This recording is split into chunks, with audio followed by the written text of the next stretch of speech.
नमस्कार, मेरा नाम है अंकिता और आप देख रहे हैं इंडिया टाइम 24 न्यूज। दिल्ली के रामलीला मैदान में बीजेपी ने पंच परमेश्वर सम्मेलन का आयोजन किया।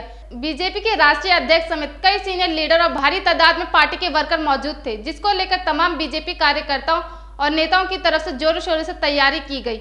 बीजेपी का कहना है कि ये सम्मेलन बेहद ही खास रहने वाला है और इसमें 1 लाख से ज्यादा कार्यकर्ता शामिल थे, जिन्हें पार्टी के राष्ट्रीय अध्यक्ष जेपी नड्डा संबोधित करा।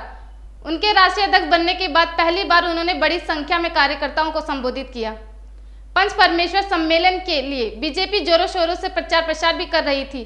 12 अक्टूबर को दिल्ली बीजेपी अध्यक्ष आदेश गुप्ता ने रामलीला मैदान में भूमि पूजन किया, जिसके बाद 16 अक्टूबर को बड़े स्तर पर यह कार्यक्रम आयोजित किया गया, जिसमें बीजेपी के राष्ट्रीय अध्यक्ष जेपी नड्डा भी शामिल थे। बीजेपी के इस सम्मेलन के जरिए हर एक बूथ के कार्यकर्ताओं को पंच परमेश्वर का नाम दिया गया, जिसके लिए पिछले 45 दिनों से इन पंच परमेश्वर की नियुक्ति की जा रही थी। उन्होंने बताया कि सम्मेलन में शामिल होने के लिए दिल्ली के 13,000 से ज्यादा बूथों से कार्यकर्ताओं को आमंत्रित किया गया था। 16 अक्टूबर को होने वाले पंच परमेश्वर सम्मेलन को लेकर बीजेपी ने 12 अक्टूबर को 200 से अधिक ऑटो रिक्शाओं प्रचार प्रसार के लिए भी हरी झंडी दिखाकर दिल्ली के अलग अलग इलाकों में रवाना किया।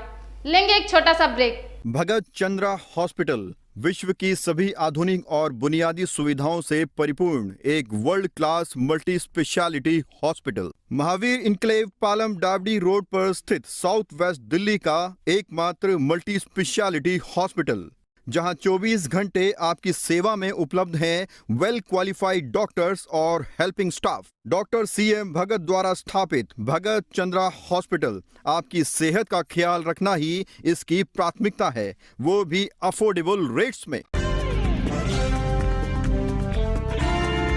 स्वागत है ब्रेक के बाद। इस सम्मेलन में अलग अलग राज्यों के सांस्कृतिक कार्यक्रम भी आयोजित किए गए थे। साथ ही इस सम्मेलन में दिल्ली के मुख्यमंत्री अरविंद केजरीवाल की विफलताओं पर भी चर्चा किया गया। प्रदेश महामंत्री हर्ष ने बताया कि 17 करोड़ से ज्यादा कार्यकर्ताओं ने पार्टी से जुड़कर बीजेपी को विश्व की सबसे बड़ी राजनीतिक पार्टी बनाने का काम किया है। दिल्ली के रामलीला मैदान में महामारी कोरोना के बाद यह अब तक का सबसे बड़ा कार्यक्रम था। पिछले दिनों दशहरा के दिन हजारों की संख्या में रामलीला मैदान, लाल किला समेत दिल्ली अलग अलग इलाकों में लोगों की भीड़ देखने को मिली थी, लेकिन 16 अक्टूबर को लाखों की संख्या में कार्यकर्ताओं की भीड़ से इस सम्मेलन में जुड़ी, जिसके लिए बीजेपी की तरफ से भी तमाम तैयारियां की गई थी।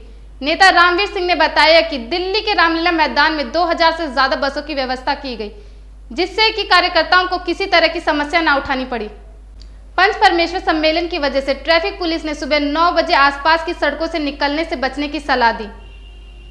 इसके अलावा आसपास की सड़कों पर कमर्शियल गाड़ियों के निकलने पर प्रतिबंध था। इसके अलावा airport, railway station, inter state bus अड्डे जाने वाले लोगों को अधिक समय लेकर निकलने की सलाह दी। जाम से बचने के लिए पब्लिक ट्रांसपोर्ट का इस्तेमाल करने को कहा। जरूरत पड़ने पर पुलिस ने बसों के रूट को भी चेंज किया। ऐसी तमाम खबरों के लिए बने रहें और देखते रहें इंडिया टाइम 24 न्यूज। खबरों से खबरदार रहने के लिए चैनल को सब्सक्राइब करें।